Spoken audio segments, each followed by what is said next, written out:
वालेकुम। तो eigen value find करने के बाद जो नेक्स्ट आपका बेसिकली टारगेट होता है that is to find eigen space. और आइगन स्पेस बेसिकली क्या होती है? सॉरी। सो आइगन स्पेस क्या होती है ये मैं आपको, it's a collection of all possible eigen vectors. ठीक है, सो ये आइगन स्पेस, इसे आइगन स्पेस क्यों कहते हैं मैं आपको अभी बताती हूँ। सो जस्ट मैं आपको थोड़ा सा फॉर्मुलाइज कर दूं कि किस तरह से आइगन स्पेस को एवेल्युएट किया जाता है। ठीक है, अगर आपके पास जो है वो लैम्डा आ जाती है, lambda is the eigen value of a matrix A. lambda is the eigenvalue of A, of matrix A of order n, and A जो है वो आपका जो है वो n क्रॉस n मैट्रिक्स। ठीक है, तो आप अगर लेट कर लेते हैं, क्योंकि स्टार्ट में जब मैंने आपको डेफिनेशन बताई थी तो उसमें मैंने आपको बताया था कि जो if you got the eigen value then the corresponding vectors are the eigen vectors। ठीक है, सो अगर आइगन वैल्यू है देन आइगन वेक्टर्स हैं, तो आइगन वेक्टर्स जो होते हैं किसी भी आइगन वैल्यू के corresponding आप फाइंड आउट कर सकते हैं। सो अगर लेट कर लेते हैं कि v जो है, अब ये जो आइगन वेक्टर है, अगर आपके मैट्रिक्स का ऑर्डर n है, तो ये जो आइगन वेक्टर होता है इसका correspondingly वो कहाँ से आता है? वो Rn से आता है। ठीक है, बी द आइगन वेक्टर। अगर आपका आइगन वेक्टर है, so B the eigen vector corresponding to the corresponding to lambda। ठीक है, अगर तो आपकी ये आइगन वेक्टर है that is corresponding to lambda, तो इसका मतलब क्या है कि जो आपका आइगन वेक्टर होगा वो इस कंडीशन को, इस इक्वेशन को, इस मैट्रिक्स इक्वेशन को जरूर सेटिस्फाई करेगा। ठीक है, अब इसी मैट्रिक्स इक्वेशन के हमने इक्विवेलेंटली ये सॉल्व किया था कि a minus lambda I N V basically equal to the zero. अच्छा, ये जीरो मैट्रिक्स है, और ये जहन में रखें कि अगर आप इस चीज को गौर से देखें तो ये जो चीज है ये आपकी क्या है? ये आपका मैट्रिक्स है, मैट्रिक्स ऑफ ऑर्डर एन। ये आपका n बाई n का मैट्रिक्स है, क्योंकि आपका a n बाई n है, आई एन जो है ये आइडेंटिटी मैट्रिक्स है ऑफ ऑर्डर n। और जब आप दो matrixes scalar multiplications of the identity matrixes again a matrix of order n, and when you subtract two matrices again you get the matrix of order n by n। ठीक है, और यहाँ पे ये जो आपका v वेक्टर है ये कहाँ से आ रहा है? ये आपका Rn में से आ रहा है, और Rn को मैंने आपको स्टार्ट में बताया था कि Rn के जो एलिमेंट्स होते हैं उसे मैट्रिक्स फॉर्म में, कॉलम मैट्रिक्स की फॉर्म में लिखा जाता है। So that is of order n cross 1। ठीक है, तो जब आप इन दोनों को मल्टीप्लाई करेंगे तो आपको क्या मिलेगा? आपको एक मैट्रिक्स मिलेगा ऑफ ऑर्डर n क्रॉस 1, क्योंकि मल्टीप्लिकेशन की रो से, so it's a column matrix. So ये आपका कॉलम मैट्रिक्स होगा, और ये जो चीज है ये होनी चाहिए आपकी जीरो वेक्टर के। जीरो वेक्टर आपका किसका है? It's the zero vector of R N. ठीक है, सो अगर देखा जाए तो ये आपकी एक मैट्रिक्स इक्वेशन है, और in order to find the eigen vector, आप लोगों ने, चूंकि आप लोगों ने जब आइगन वैल्यूज को वैल्यूएट किया था तो आपने क्या किया था? आपने ये आइगन वैल्यू को वैल्यूएट करने के लिए आपको नॉन ट्रिवियल सॉल्यूशन चाहिए था।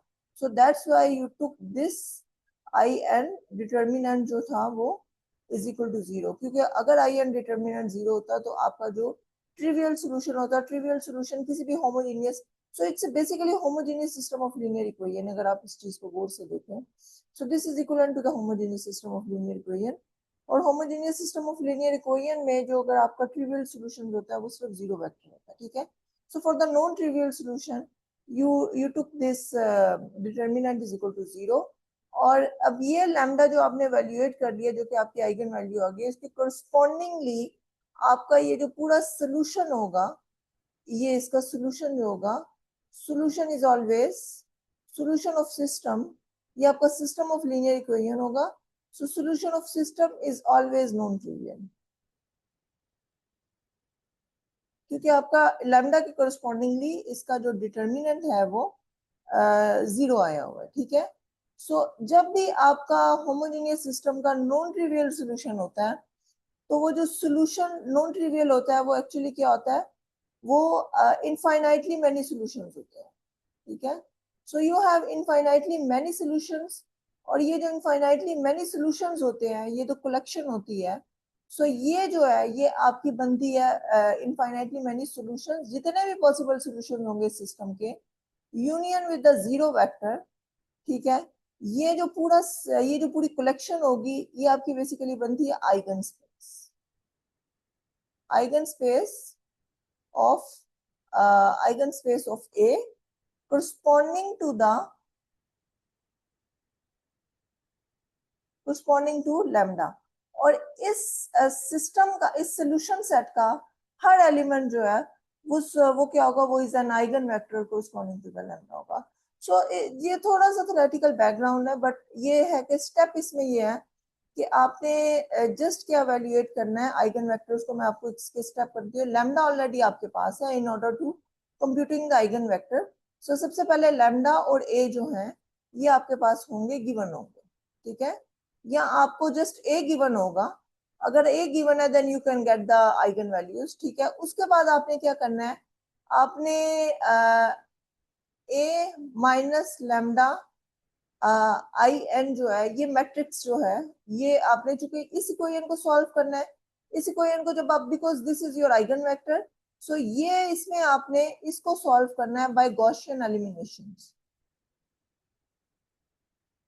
या by the Gauss Jordan method, it's up to you. So by the Gaussian eliminations method आपने इसको जस्ट एचलन फॉर्म में कन्वर्ट करना है। सो जब आप इसे एचलन फॉर्म में कन्वर्ट करेंगे, so you will able to get zero rows. अब ये डिपेंड करता है कि वो कितनी जीरो रोज अपीयर होंगी, लेकिन अगर एक भी जीरो रो अपीयर हो जाएगी तो इसका मतलब यह है कि आपकी एक वेरिएबल जो होगा वो इंडिपेंडेंट हो जाएगा, और बाकी जो होंगे वो सारे डिपेंडेंट होंगे। Depends on that independent. अगर दो फर्ज करें, अगर आपकी फर्ज करें ये 3 बाय 3 डायमेंशन का मैट्रिक्स है, एक रो जीरो हो जाएगी तो आपकी चूंकि आइगन वेक्टर्स के कंपोनेंट्स होंगे वो 3 होंगे। सो इसका मतलब है सोल्यूशन स्पेस में कम से कम एक वेक्टर, एक कंपोनेंट ऐसा होगा जो कि आपका इंडिपेंडेंट होगा, और बाकी दो जो होंगे वो उस पर डिपेंड करेंगे। So you will see.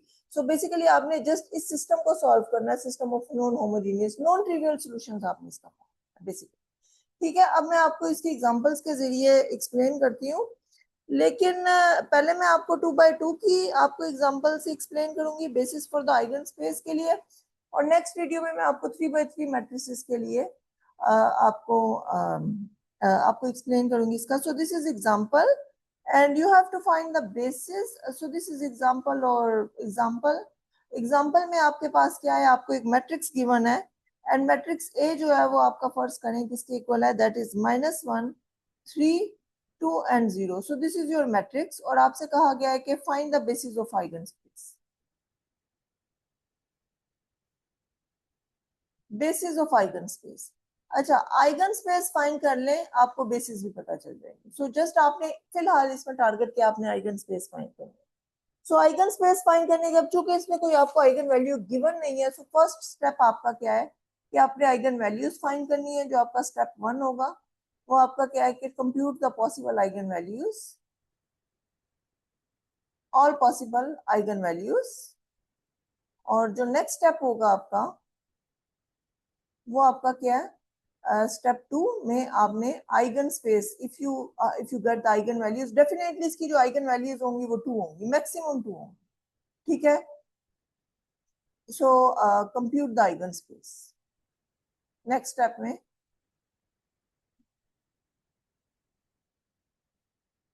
Eigen space corresponding to lambda 1 and lambda 2, ठीक है। सो ये दो स्टेप्स हैं। सो सबसे पहले स्टेप 1 में आपने आइगन वैल्यू फाइंड करनी है। तो स्टेप 1 के लिए आपने क्या है, आइगन वैल्यू बेसिकली क्या है, eigen value is the solution of the characteristics equation. So the characteristics equation अगर आप देखें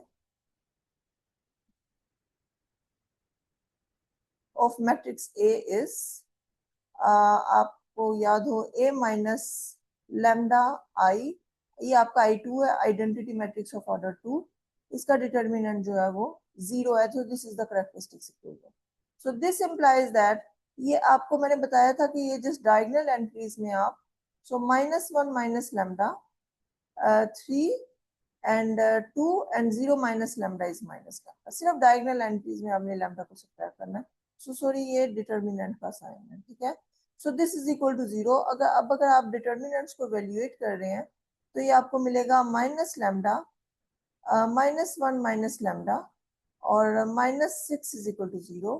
और यहाँ से आप अगर इसको वैल्यूएट करेंगे so you will gate lambda minus minus again plus lambda square और -6 इज इक्वल टू 0। और जब आप इसको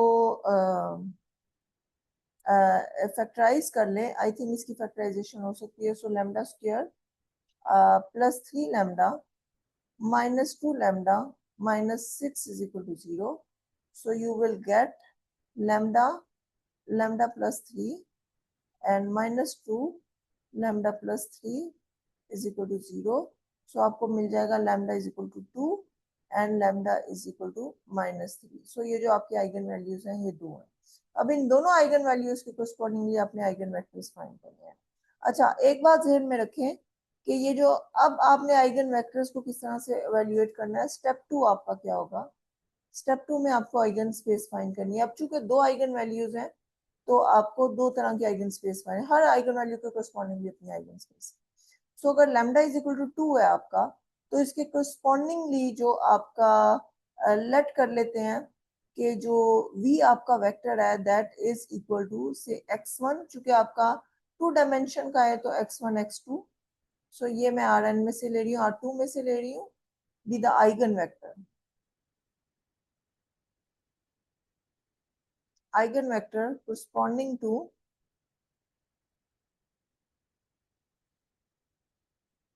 ठीक है। अब ये एक आर्बिट्री आइगन वेक्टर है जो कि लैम्डा इज इक्वल टू 2 के कोरस्पॉन्डिंग है, ठीक है। तो इसका मतलब क्या होगा कि इस वेक्टर ने इस मैट्रिक्स इक्वेशन को जरूर सेटिस्फाई करना है। Then we must satisfied A minus lambda आपका यहाँ पे 2 है, 2i2, ये आपका i2 है, ये आपका मैट्रिक्स है, ये अब आपका मैट्रिक्स है, ठीक है। And v is equal to 0। So ये अगर आपको याद हो, मैंने आपको बताया था कि ये ही eigen space a minus lambda I N जो कोरस्पॉन्डिंगली आप आइगन स्पेस ये इक्वेशन जो होती है ये आपकी सिस्टम ऑफ लीनियर इक्वेशंस होंगी। अब अगर इसको गौर से देखें तो a माइनस 2 लैम्डा आपका बेसिकली क्या है, ये मैट्रिक्स है आपका। So this will be equal to, अगर आप ये देखें ये डिटर्मिनेंट में क्या है, -1 माइनस ये डिटर्मिनेंट इन मैट्रिक्स नोटेशन -1 -2 और यहाँ पे आपका -2 आ जाएगा।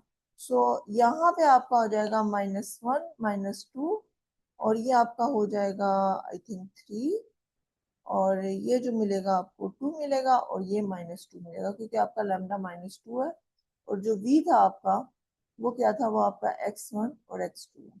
सो अब अगर इसको आप गौर से देखें और ये जीरो वेक्टर है, जीरो वेक्टर किसका होगा, आपका R2 का, ठीक है। सो ये जीरो वेक्टर है, तो ये आपको मिल गया है। So this implies you will gate -3 3 2 -2, ठीक है।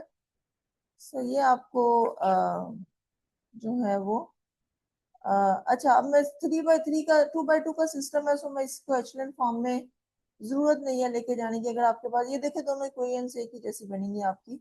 सो इसको just system of, because what you need to find the values of x1 and x2, क्योंकि आपने आइगन वेक्टर्स फाइंड करना और आइगन वेक्टर के x1 x2। so the only target is to find the value of x1 and x2, ठीक है। so x1 x2 is the solution of this system basically। so अगर आप इसको equation में convert करें तो you will get -3x1 plus 3x2 is equal to 0 और जो सेकंड इक्वेशन होगी वो आपकी होगी 2x1 minus 2x2 is equal to 0 और ये दोनों एक जैसी इक्वेशन है। अगर आप देखें इन दोनों में से ये दोनों एक ही इक्वेशन है एक्चुअली, और अगर रो ऑपरेशंस में देखते तो एक रो 0 हो जाती है, नीचे वाली ऊपर वाली। सो आपको बेसिकली एक ही इक्वेशन मिलेगी। अब अगर इसमें से मैं -3 कॉमन लूंगी तो मुझे मिलेगा x1 minus x2 is equal to 0 और अगर यहाँ से मैं 2 कॉमन ले रही हूँ तो x1 minus x2 is equal to 0। So ये दोनों जो है एक इक्वेशन को रिप्रेजेंट कर रही है।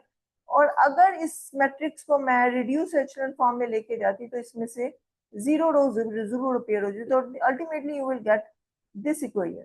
सो ये आपकी एक इक्वेशन है, आपको पता है एक इक्वेशन और दो अननोन है। सो इसमें आप solution, in order to find the solution you must associate one unknown with some independent variable, ठीक है। तो इसमें मैं लेट कर लेती हूँ कि जो आपका x2 है, x2 को मैं t या किसी भी नंबर से डिनोट कर लेती हूँ, और t is arbitrary real number. t जो है वो आर में से कोई भी नंबर, ठीक है। तो इसका मतलब ये होगा कि इस इक्वेशन, ये इक्वेशन क्या कहती है कि जो आपका x1 है वो बेसिकली किसके इक्वल है, x2 को।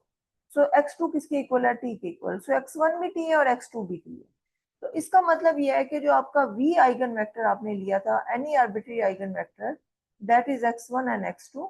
और अगर आप इस वेक्टर को गौर से देखें, so this is equal to t and t, and t is any real number, and this is equal to t को अगर मैं कॉमन ले लूं, t is a scalar actually, so this is 1 and 1। तो आप ये देखिए, अगर मैं कोई भी आइगन वेक्टर लूं corresponding to आइगन वैल्यू, तो ये जो है अगर आप इस चीज को गौर से देखें, बिकॉज योर t जो t is belongs to r, t is any real number. So इसका मतलब ये है कि v जो है, ये जो चीज है आपकी, ये चीज आपकी होती है, this is the span of this vector, यानी कि collection of all linear combinations of this vector। so इसका मतलब यह है कि जो आपकी आइगन स्पेस है, क्योंकि आप कोई भी आइगन वेक्टर लें, this can be written in this form. अब देखें, जैसे फर्ज करें अगर t जो है वो मेरा 2 है, तो इसका मतलब है जो मेरा v वेक्टर बनेगा वो बेसिकली क्या बनेगा, वो आपका 2 into 1 1 हो जाएगा, तो ये आपके आ जाएगा 2 2। अब इस 2 के करस्पॉन्डिंगली आपकी ये कंडीशन जो है ये सेटिस्फाइड होनी चाहिए, लैम्डा आपकी 2। सो अगर आप देखें, आपका ए जो वेक्टर था वो बेसिकली क्या है आपका, वो है -1 3, ए जो आपका मैट्रिक्स था दैट इज 2 0, और जो आपका वेक्टर है that is equal to 2 and 2। अगर आप इसको मल्टीप्लाई करते हैं आपस में, तो आपको क्या मिलता है, आपको मिलता है -2 एंड +6। सो -2 +6 आपको क्या मिलेगा, आपको 4 मिलेगा, एंड 4 + 0 अगेन 4 मिलेगा। तो इस चीज को अगर आप और से देखें, तो ये आपको क्या मिलेगा, 2 into 2 and 2, और 2 2 आपका वेक्टर था, तो दिस इज लैम्डा, लैम्डा आपका 2 था, and this is your vector. सो आप देखें, आपके इस वेक्टर ने इस condition, so any T give you an eigen vector.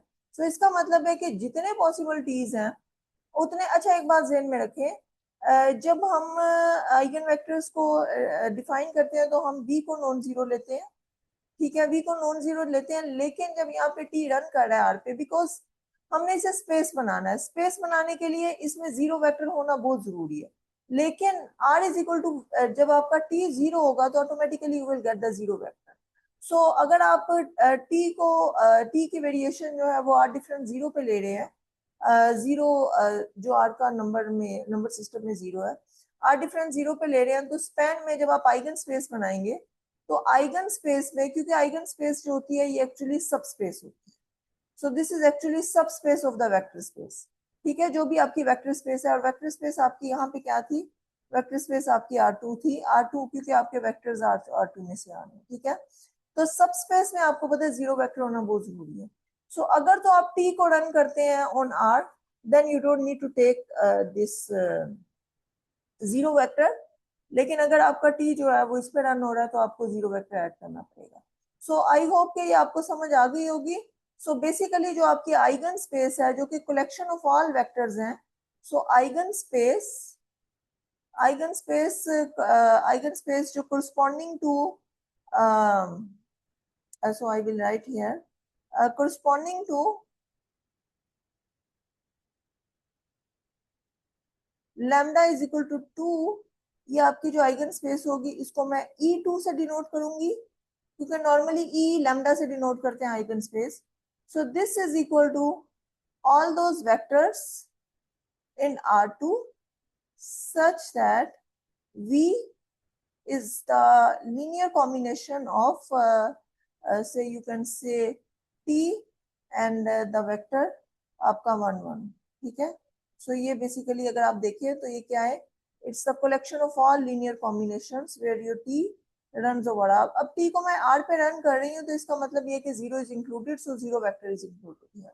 So ये आपकी आइगन स्पेस है। यहाँ आप इस चीज को लिख सकते हैं कि this vector is generated by this. This is the span of this. It's the actually the vector space generated by the subspace generated by this element. क्योंकि आप देखिए आपका कोई भी वेक्टर इसके लीनियर कॉम्बिनेशंस की फॉर्म में है, तो ये जो है आपका 1 1 ये आपका बेसिस है. सो दिस इज द, चूंकि एक एलिमेंट है, so this is the basis for E2. So basis क्या होती है? बेसिस वो वेक्टर्स, आपको पता है बेसिस किसी भी वेक्टर स्पेस को जनरेट करती है. लीनियरली इंडिपेंडेंट सेट होता है ऑफ वेक्टर्स होता है जो कि स्पैन करता है किसी भी वेक्टर स्पेस को. और यहाँ पे जो आपकी वेक्टर स्पेस है वो आइगन स्पेस है corresponding to lambda is equal to 2. और इसको जो जनरेट कर रहा है वेक्टर वो आपका ये वाला वेक्टर है. सो ये जो वेक्टर होगा ये आपकी क्या होगी? ये बेसिस ऑफ आइगन स्पेस होगा. सो आपसे क्वेश्चन में पूछा गया है कि find the basis of the eigen space. So basis of eigen space, जब आप आइगन स्पेस फाइंड करते हैं तो आइगन स्पेस की रिप्रेजेंटेशंस में ये जो एलिमेंट्स अपीयर होते हैं that is the that spans the eigen space. So ये आपस में लीनियरली इंडिपेंडेंट भी होते हैं, आप चेक कर लें. वैसे भी एक वेक्टर है, this vector is linearly independent, लेकिन अगर ये दो होते तो ये लीनियरली इंडिपेंडेंट होते हैं. So it's a result actually, क्योंकि आइगन स्पेस आइगन वेक्टर्स के कोरस्पॉन्डिंग जो आइगन स्पेस में वेक्टर्स अपीयर होते हैं they are the linearly independent. So ये आपकी बेसिस एलिमेंट है और बेसिस ये. अगर आपसे कहा जाए आइगन स्पेस फाइंड करें, so leave your answer here, but if they ask about the basis for the eigenspace, so you have to mention that which vector actually generates your eigenspace. So I hope कि आपको समझ आ गई होगी. अब मैं next में आप देख रही हूँ जो लैम्डा इज इक्वल टू आपका जो लैम्डा था, जो नेक्स्ट आपका, अब ये लैम्डा इज इक्वल टू 2 के कोरस्पॉन्डिंग ये आइगन स्पेस है. अब ये लैम्डा आपके कितने थे? Lambda is equal to -3. So lambda is equal to -3 के कोरस्पॉन्डिंगली जो आपकी आइगन स्पेस होगी उसमें आपका जो सोल्यूशन, अब मैं डायरेक्टली लिख रही हूँ. -3 का मतलब ये है कि यहाँ पे +3 I2 हो जाएगा. इसका जो है वो सोल्यूशन. ठीक है, अगर आपका v वेक्टर जो है, no your v vector x1 and x2 that is the vector eigen vector corresponding to lambda is equal to +3. ठीक है. सो इसमें आपका जो मैट्रिक्स इक्वेशन बनेगी वो आपकी बनेगी ए आपकी क्या थी? -1 + 3 = 2. ठीक है, और फिर आपको यहाँ पे 3 मिल जाएगी और ये आपको मिल जाएगी 2 और यहाँ पे आपको 3 मिल जाएगी. तो आप ये देखें कि आपको डायरेक्ट ये दो इक्वेशंस एक ही जैसी मिल गई हैं. So this is your x1 and x2 and here is your 0 vector. So मैं इसको directly system of linear equation में लेके जा रही हूँ, क्योंकि अगर एचेलॉन फॉर्म में कन्वर्ट किया तो इसमें से इसे सब्ट्रैक्ट किया, you will gate only one equation. So this is 2x1 plus 3x3, 2 is equal to 0. ठीक है. तो अगर आप इसको गौर से देखें तो इसमें जो आपकी आइगन स्पेस होगी वो क्या होगी?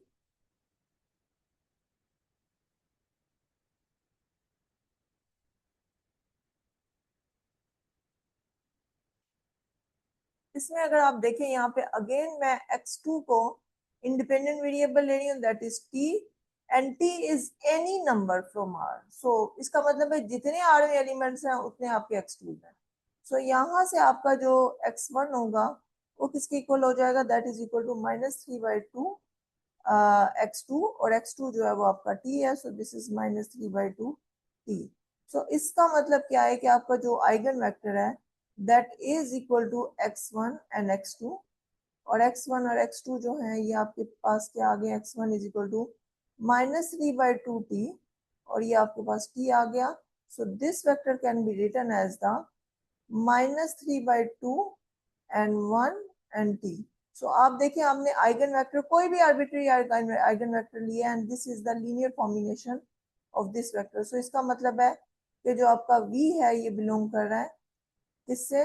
ये आपकी स्पैन ऑफ दिस वेक्टर से बिलोंग कर रहा है. -3/2 और 1.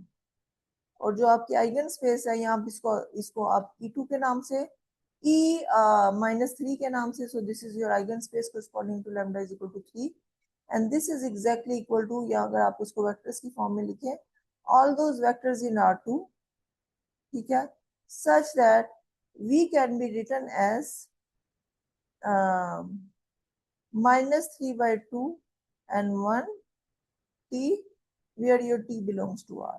अब यहाँ पे मैं आर पे रन इसलिए कर रही हूँ, आर डिफरेंस जीरो पे रन इसलिए नहीं कर रही क्योंकि मुझे because I need the zero vector in order to show that this is a subspace, क्योंकि सब स्पेस अगर मैं जीरो निकाल दूंगी तो फिर मुझे जीरो वेक्टर जो है वो एडिशनली ऐड करना पड़ेगा। So that's why my R t runs over full are.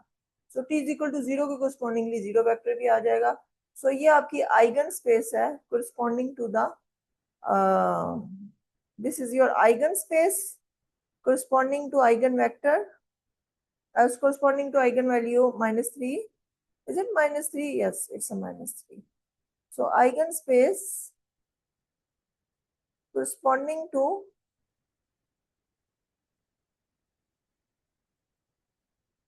lambda is equal to minus 3 और यहां से बेसिस इसकी क्या होंगी, basis of this eigenspace, basis of e minus 3 is, आपका बेसिस वेक्टर एक ही है और वो आपके पास है -3/2n1। ठीक है, तो ये आपकी बेसिस। आई होप कि आपको समझ आ गई होगी इसकी। अच्छा, नेक्स्ट वीडियो में मैं आपको 3/3 की सिस्टम्स का लाइक हाउ टू कैलकुलेट और compute the eigen space of a matrix of order 3, ठीक है, वो इंशाल्लाह बताऊंगी। Thank you.